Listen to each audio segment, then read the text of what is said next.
A2412046. Di sini saya akan menjelaskan sebuah materi dengan judul balok kaca. Suatu sifat gelombang yang menarik adalah gelombang dapat disebabkan oleh rintangan tergantung indeks bias. Hal ini sering disebut dengan pembiasaan gelombang. Salah satu gelombang disebut adalah cahaya.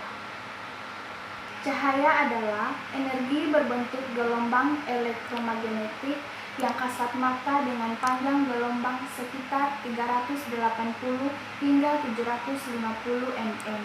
Pada bidang fisika, cahaya adalah radiasi elektromagnetik baik dengan panjang gelombang kasat mata maupun yang tidak. Selain itu, cahaya adalah paket partikel yang disebut foton. Kedua definisi tersebut merupakan sifat yang ditunjukkan cahaya secara bersamaan, sehingga disebut dualisme gelombang partikel. Paket cahaya yang disebut spektrum kemudian dipersepsikan secara visual oleh indera penglihatan sebagai warna. Bidang studi cahaya dikenal dengan sebutan optika, merupakan area riset yang penting pada fisika modern. Studi mengenai cahaya dimulai dengan munculnya era optika klasik yang mempelajari besaran optika seperti intensitas, frekuensi atau panjang gelombang, polarisasi, dan fase cahaya.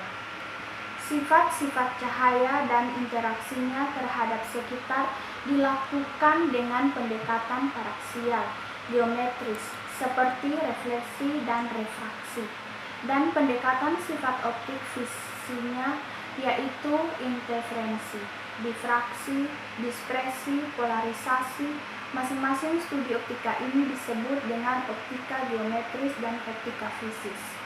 Salah satu sifat yang dimiliki cahaya adalah pembiasaan cahaya. Saat cahaya masuk melalui dua medium yang berbeda, pembiasaan cahaya berarti pembolokan arah lambat cahaya saat melewati bidang batas dua medium bening yang berbeda indeks biasanya. Pembiasaan cahaya menganut hukum Snellius.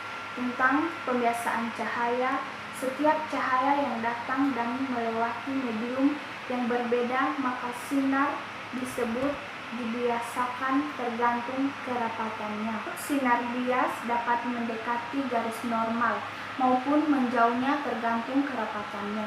Hukum ini dapat ditulis dengan matematis bahwa nisbah sinus sudut datang dan sudut bias adalah konstan yang tergantung pada medium.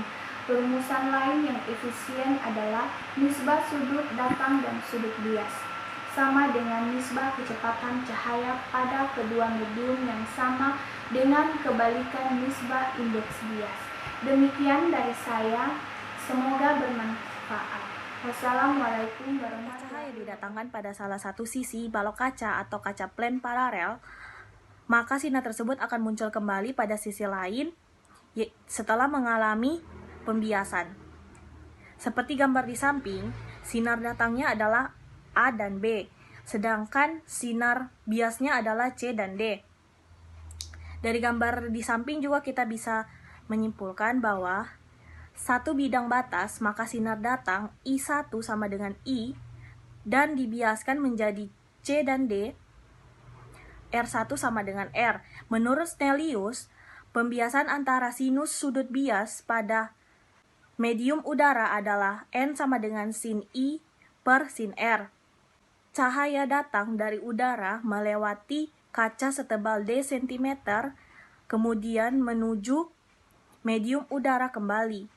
Pada proses itu, tanpa gambar di samping, sinar mengalami pergeseran dari arah semula. Besarnya pergeseran sinar dapat dirumuskan sebagai berikut.